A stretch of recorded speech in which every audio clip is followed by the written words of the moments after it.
Hi guys, this is CA Amit Raghav and now we are going to cover the concept of supply. As I said in our previous lecture, it is the most important concept in the GST regime because it covered the entire taxable event which will cast the person into a situation that he or she might need to pay the GST. So, supply is a taxable event. Now, before going further, what is supply, why it was introduced, let's understand we have covered so far. So far we have covered the concept of GST, which is a destination based tax.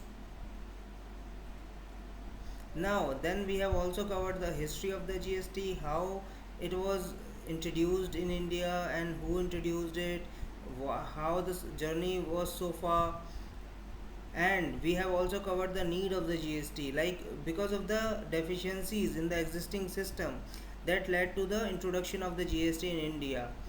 And we have also understood the concept of dual GST. Why it was dual GST? Because our government is a federal in nature, which is divided, and the powers are divided between the state and the government and the central government.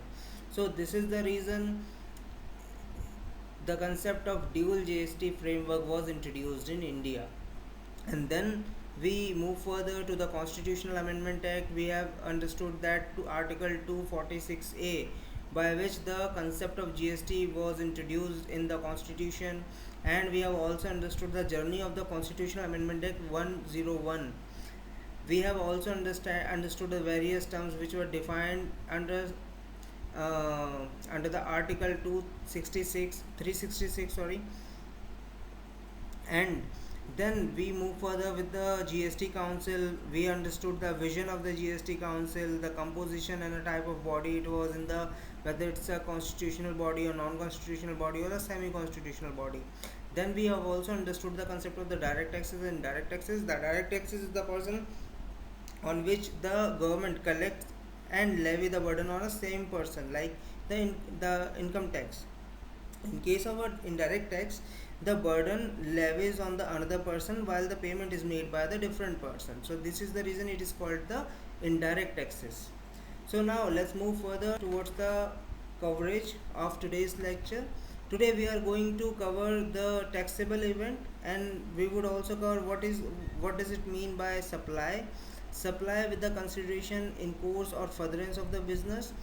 In this chapter we are also going to understand what is the import of service with the consideration whether or not in course of the furtherance of business would be considered as a supply or not. So and we also understand what is supply without consideration, what are the activities treated as supply of a goods or a supply of a services, and activities neither the supply of goods nor the supply of services, or the composite and a mixed supplies. So guys, before moving further, I just want to give you a brief about कि why ये सारी supply with the consideration in course of a business, मतलब अगर आप यहाँ पे बात करोगे, एक टैक्सेबल इवेंट हमारा सप्लाई होता है जीएसटी के अंदर, अगर हमारा सप्लाई अकर हो गया तो आपको जीएसटी पे करना पड़ेगा। बट नाउ क्वेश्चन राइज कि हम सप्लाई किसे कहेंगे, तो यहाँ पे इन्होंने डिफाइन कर रखा है सेक्शन 7 में, और उसके अंदर डिफाइन कर रखा है कुछ की टर्म्स जिनकी कंडीशन होने या ना होने पे वो सप्लाई कंसीडर की जाएगी। Now let's move further and understand the overview of the concept of supply and the, but before going further we should understand what is taxable event, what is, why I am referring taxable event. तो before going further हमें समझ लेना चाहिए what is a taxable event. So taxable event is any transaction or occurrence that result in the tax consequences is called the taxable event. For example, in case of the income tax occurs on earning of the income. In case of a excise duty earlier levied on the manufacturing of a new product. In case of a VAT, it is levied on the sale of the product. In case of the service, it is levied on the delivering of the services. So in order to resolve the interpretation issue in the GST, comprehensive events are classified into supply. As आप friends remember कि मैंने यहाँ पे बोला था previous lecture में कि यहाँ पे बहुत सारे taxes like earlier excise duty, VAT, service tax on the major of the goods and services are subsumed in case in the GST. So ये सारी चीज़ों का मिक्सचर इन्होंने सप्लाई में डाला है. So now this the trigger point is the supply in case of a GST. Now let's move further. Let's have a quick review of the concept of supply.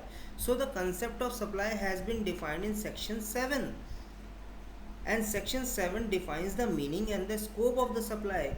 क्या क्या टैक्सेबल इवेंट हैं, क्या क्या क्या चीज़ supply के अंदर consider की जाएगी. And in case of a 7 section 7 there are the further 3 schedule which are defined, which classify the activity, which are in case of schedule 1 it classify the activities to be treated as a supply even if made without the consideration. इसका मतलब ये कि section 7 बोलता है कि there must be some consideration in order to classify a particular activity as a supply, but schedule 1 says otherwise.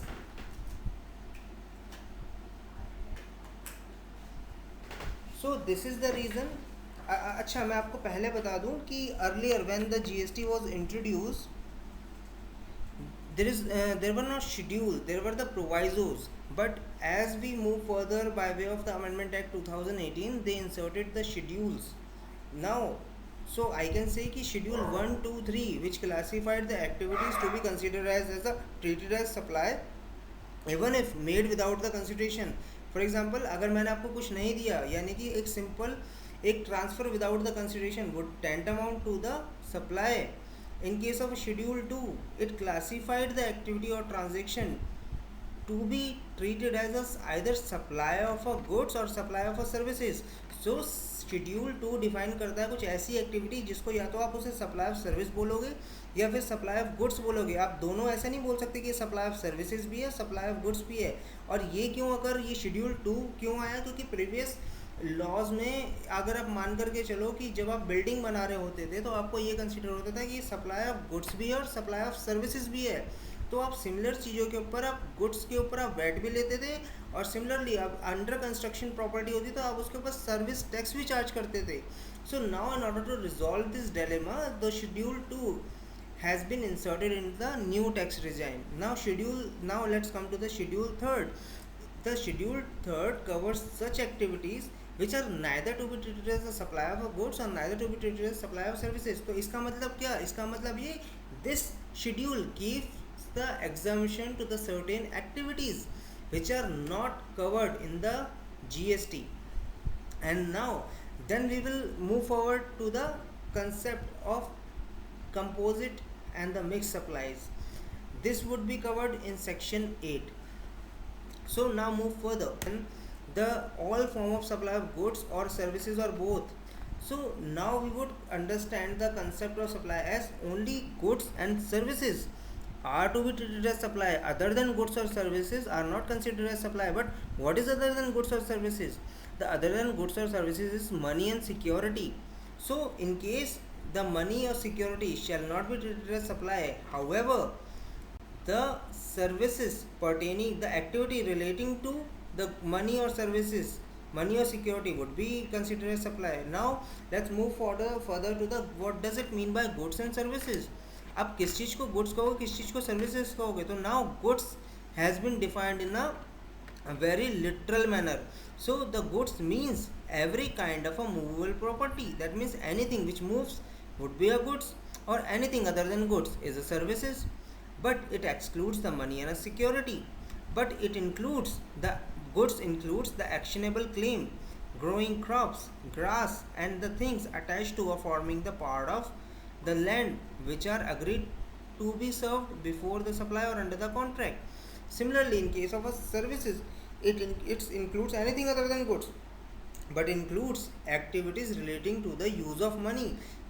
पहले मैंने money और सिक्योरिटी को हटा दिया, बट इसका मतलब ये नहीं कि मेरी बैंकिंग सर्विस जो कि जो बैंकर्स होते हैं और जो मनी ट्रांसफ़र एजेंट होते हैं कि उनको मैंने एग्जम्प्ट कर दिया. So the GST never says this. So this is the reason the word use of money are to be treated as services in the GST regime. So अगर आपका कोई मनी एक्सचेंज की आप सर्विस ले रहे हो या फिर बैंकर के अंदर आप क्रेडिट लिमिट आप यूज़ करके आप उसके ऊपर कोई एक एडिशनल आप बैंकर अगर आपको लिमिट यूज़ करवा रहा है और उसके ऊपर इंटरेस्ट आ रहा है, has to you have to pay the GST on it. So in the same manner, the conversion of the money by the cash by any other mode from one form currency or denomination to the another for which a separate consideration is charged, it would be covered as a goods or service. So now question arises, what is money? Money has been defined in a literal manner. Again, money has been defined in section 2 subsection 75 of the CGST Act, which means that an Indian legal tender or any foreign currency, check, promissory notes, bill of exchange, letter of credit, draft, pay order, travel check, money order, postal order, or electronic remittances, whether IMPS, NEFT, RTGS, or whatever the name may be, or any other instrument recognized by the Reserve Bank of India when used as a consideration to settle an obligation. अब यहाँ पे question ये है कि दोस्त ऐसा नहीं है कि हर एक चीज़, हर एक instrument which are recognised by RBI would be treated as money. Only those instrument recognized by the RBI when they are used as a consideration to settle an obligation, bank guarantee, or the exchange with the Indian legal tender of any other denomination. But what shall not be considered as a money? Only when the currency is held for its numismatic value. That means अगर आपने किसी museum में रखने के लिए अगर आपने उस करेंसी को दिया है तो it will not tantamount to the money. Now let's move further. What is actionable claim? Actionable claim in simple terms I would say it's a debtor.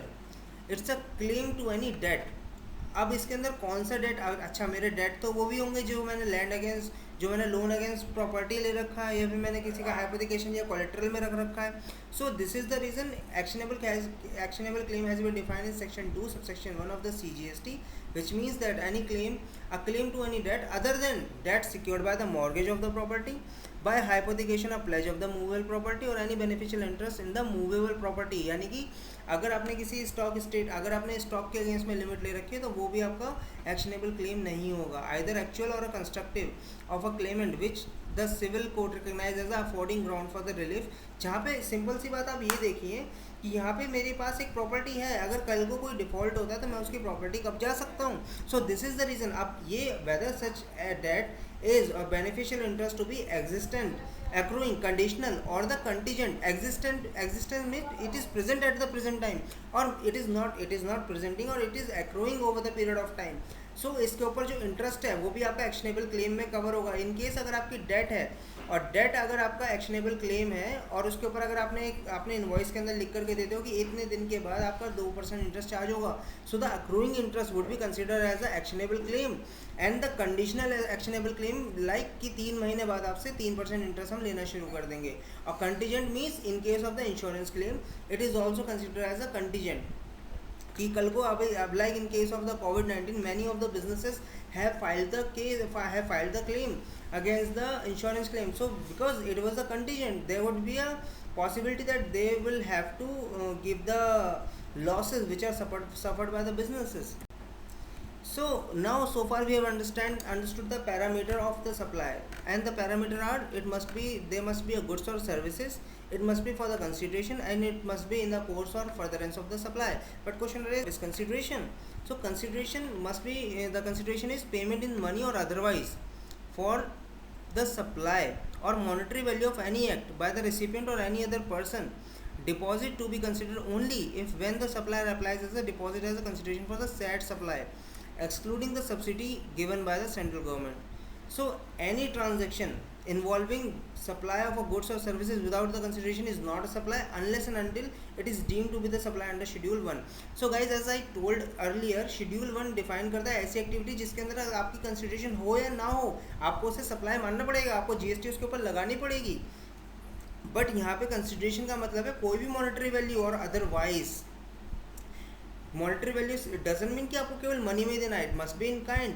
There could be a possibility that you may exchange the services like the barter system has already, because the concept of supply has covered all the definition, all form of the supply, whether it would be a sale, barter, rental, license, lease, otherwise everything has been covered.